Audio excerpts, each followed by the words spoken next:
अस्सलामुअलैकुम बच्चों, कैसे हैं आप। उम्मीद करती हूँ खैरियत से होंगे। आज हम पढ़ेंगे माहौल का मुताला और हमारे सबक का नाम है मजबूत दांत सेहतमंद जिस्म। यहाँ पर बेटा कुछ सवालात पूछे गए हैं, आइए हम इस पे रोशनी डालेंगे। तुम्हारी जमात के कितने बच्चों के दांत गिर गए हैं? जिनके दांत गिर गए हैं क्या इन्हें दोबारा नए दांत आएंगे? हमारे दादा दादी के पूरे दांत गिर जाते हैं, क्या इनको दोबारा नए दांत आते हैं? आइए, यहाँ पर सुभाष नाम का एक लड़का है और वो अपने दादाजी को लेके दांत के डॉक्टर के पास गया है। वहाँ पर उन्हें डॉक्टर क्या सलाह देते हैं, आइए हम इसको पढ़ते हैं। सुभाष के दादा की कहानी। हमारी गली के तमाम बच्चे शाम में खेलने के लिए जमा हुए थे। सुभाष नहीं आया था। वो दादा के साथ दांतों के डॉक्टर के पास गया था। 3 महीने पहले दादा के दांत निकाल दिए गए थे। आज इन्हें नया चौका मिलने वाला था। मोनिका दीदी ने कहा, ऐसा चौका असली जैसा नज़र आता है, लेकिन दांत मसनूई होते हैं। पहली जमात में पढ़ने वाले अहमद ने पूछा, नया चौका किस लिए? मेरे दादा के दांत गिर गए थे, लेकिन उनके तमाम दांत दोबारा आ गए। इसी तरह क्या सुभाष के दादा को नहीं आएंगे? ये सुनकर सब हंसने लगे। मोनिका दीदी ने अहमद को समझाते हुए कहा, बचपन में जो दांत निकलते हैं इन्हें दूध के दांत कहते हैं। ये उम्र के 7वीं 8वीं साल में गिर जाते हैं। इसके बाद फिर एक बार दांत आते हैं। ये दांत मुस्तकिल दांत कहलाते हैं। वो गिरने पर दोबारा नहीं आते। बाबू ने कहा, नहीं आए तो नहीं सही, मसनूई दांतों का चौका क्यों लगाए? मोनिका दीदी ने कहा, बाबू तुम तीसरी में हो ना, तुम्हारी जमात के 10-12 बच्चों के दांत गिर गए होंगे, तुम्हारे दांत भी गिर गए।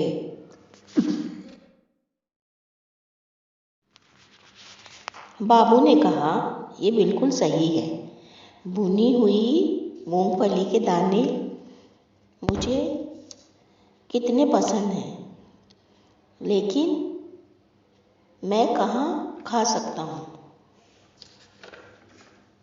मरियम ने कहा, और बाबू शाह नहीं कह सकता, सामने के दांत गिर गए हैं ना। शाह बोलने चाहे तो सीटी ही बजती। ये सुनकर सब एक बार फिर हंसे। मोनिका दीदी ने कहा, अब समझ गए ना मुस्तकिल दांतों की फिक्र करना क्यों ज़रूरी होता है। इतने में सुभाष और इसके दादा वापस आ गए। दादा बच्चों की तरफ देखकर हंसे। इनके चौके के दांत चमक रहे थे। अब बेटा देखिए, इसमें क्या समझाया गया है। जो सुभाष के दादा है ना, उनके सब दांत गिर गए थे, तो उन्होंने नकली दांत लगवाए हैं, जिसे क्या कहते हैं बेटा, जिसे चौका कहते हैं। जो नकली मसनूई दांत होते हैं ना, उन्हें चौका कहते हैं बेटा। जब ये डॉक्टर के पास गए चौका लगवाने, तो सारे बच्चे आपस में दांतों की बात कर रहे थे एक जगह बैठकर।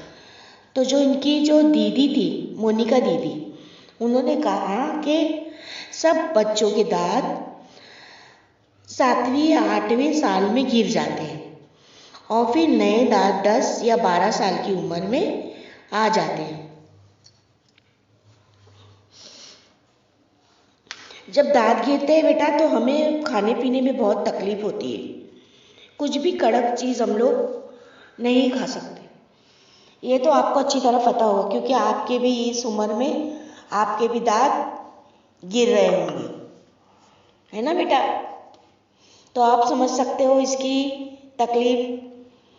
तो जब दीदी ने उन्हें कहा कि अक्सर दांत गिर जाते हैं, तो बाबू ने कहा कि जब मेरे दांत गिर गए तो मैं मूंगफली भी नहीं खा सकता हूँ, और उसे मूंगफली बहुत पसंद होती है।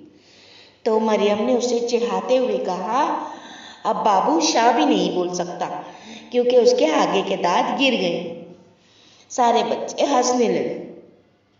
इतने में सुभाष के दादा डॉक्टर के पास से वापस आते हैं। जब वो भी हंसने लगते हैं तो उनका चौका चमकने लगता है। उनका मसनवी दांत वाला चौका चमकने लगता है। अब आगे चलते हैं बेटा। आओ दिमाग पर जोर दें। बुढ़ापे में कई लोगों के दांत गिरते हैं, लेकिन बाज़ लोगों के मुस्तकिल दांत बहुत जल्द गिर जाते हैं। इनकी क्या वजह हो सकती है? दांतों की देखभाल। कुछ भी खाए तो मुंह अच्छी तरह साफ करें, कुल्ली करें। दांत पर अंदर और बाहर से उंगली फेरें। अच्छी तरह 5-6 बार कुल्ली करें, वरना खाने के ज़र्रात मुंह में रह जाते हैं, जो दांतों और ज़बान से चिपक जाते हैं, दांतों के दरमियान अटक जाते हैं, वो मुंह में सड़ते हैं, मुंह से बदबू आती है। बार बार ऐसा होता रहा तो मसूड़े खराब हो जाते हैं। मसूड़ों से खून और पीप आना शुरू होता है, वही पेट में जाता है, जिसकी वजह से पेट की बीमारियां होती हैं।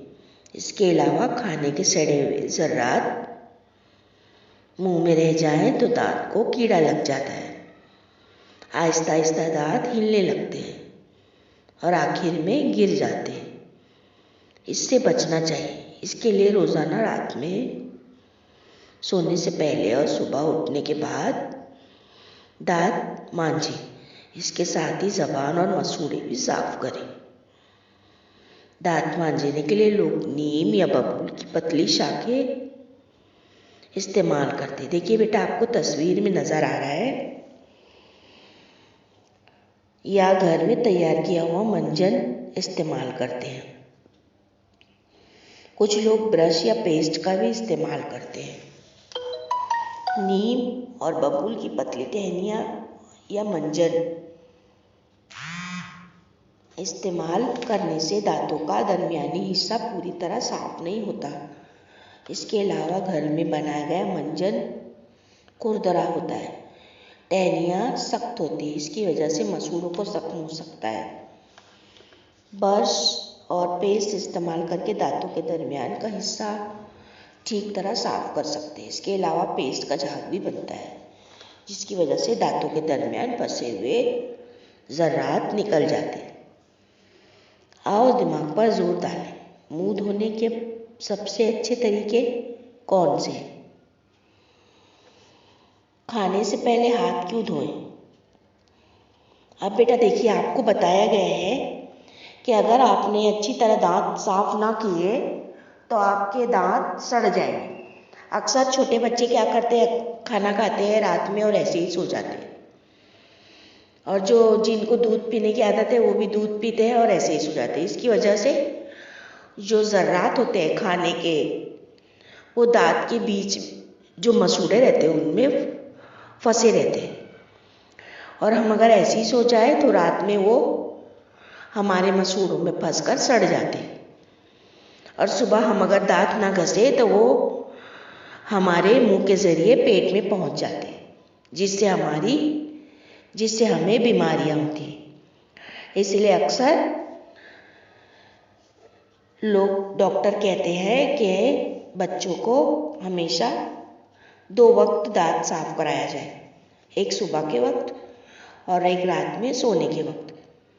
बच्चों, आज से आप भी रोज़ाना 2 वक्त दांत साफ करोगे, जिससे आपकी दांत अच्छी उम्र तक सलामत रहे। अब आगे चलते हैं। खाने से पहले हाथ क्यों धोएं? आओ ये कर देखें। कांच का एक बीकर लो, इसमें इतना साफ पानी डालो कि वो आधा भर जाए। जमात के किसी लड़के या लड़की को इसमें हाथ धोने के लिए कहो। इसके बाद इस लड़के या लड़की का हाथ देखो कि बीकर के पानी में क्या फ़र्क हुआ। तुम्हें क्या मालूम होगा, पानी में धोने से हाथ साफ हो गया, बीकर का पानी किस कदर गंदा हो गया है। देखिए बेटा, आपको इधर तजुर्बा करके बताया गया है। एक कांच का बीकर लिया गया है और उसमें बच्चों से हाथ धुलवाया गया है। जब बच्चों ने हाथ धोया तो उसमें बच्चों के हाथ की मैल मट्टी बीकर में आपको नज़र आ रही है। जो बीकर का पानी था वो गदला हो गया है, यानी कि गंदा हो गया है। किसी हम जमात ने भी हाथ धोया होता तो यही नज़र आता। इससे क्या जाहिर होता है? दिन भर मुख्तलिफ वजूहात से हमारे हाथ गंदे होते हैं।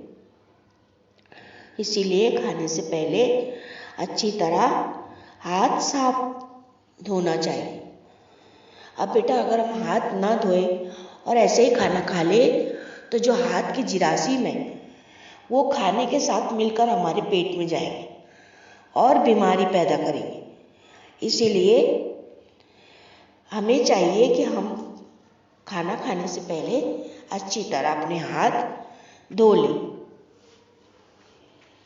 क्या तुम्हें मालूम है, कहीं खराश लगे, जख्म हो जाए तो कई लोग इस पर गीली मिट्टी लगाते हैं, लेकिन ये गलत है। इससे जख्म सड़ सकता है, जख्म में पीप भर सकता है। जिस्म की सफाई याद रखो, हमारे जिस्म को हम ही साफ रख सकते हैं। अगर गंदे हाथों से खाना खाए तो वो गंदगी पेट में जाती है, पेट खराब हो जाता है। इसलिए खाना खाने से पहले याद से हाथ धोए।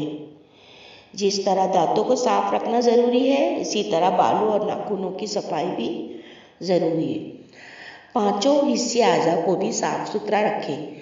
इसके लिए रोज़ नहाना चाहिए, हफ्ते में कम से कम एक बार बाल धोना चाहिए। सफाई न रखें तो मुख्तलिफ किस्म की बीमारियां हो सकती है। अब बेटा देखिए, मैंने आपको बताया जिस तरह हमें हाथ साफ रखना चाहिए, उसी तरह हमें पूरा बदन के हिस्से अज़ाओं को भी साफ रखना चाहिए, जिससे अगर हम रोज़ नहाएंगे तो ये सब हमें मुश्किलात पेश नहीं आएंगी। देखिए, जिसके ज़रिए हमारी, अगर हम ना नहाएं तो हमें बहुत सारी जल्दी बीमारियां हो जाएगी, और अगर हाथ ना धोए तो इससे हमारे पेट में जाके गंदगी से हमें और ज़्यादा तकलीफ हो जाएगी। इसलिए बेटा, अगर आप अपने आप को तंदुरुस्त रखना चाहते हो तो आपको रोज़ नहाना है। ठीक है बेटा? सही मानों में समझदार कौन? सुबह उठकर सबसे पहले आप दांत मांज कर मुंह धोते हो, लेकिन सोने से पहले भी जो याद से दांत मांज कर मुंह धोते हैं वो सही मायनों में समझदार होते हैं। खाना खाने के बाद सभी हाथ धोते हैं, लेकिन खाने से पहले भी जो याद से हाथ धोते हैं वो सही मायनों में समझदार होते हैं। हमने क्या सीखा? बचपन में जो दांत निकलते हैं इन्हें दूध के दांत कहते हैं। वो 7 या 8 साल की उम्र में गिर जाते हैं। इसके बाद फिर एक बार दांत निकलते हैं, इन्हें मुस्तकिल दांत कहते हैं।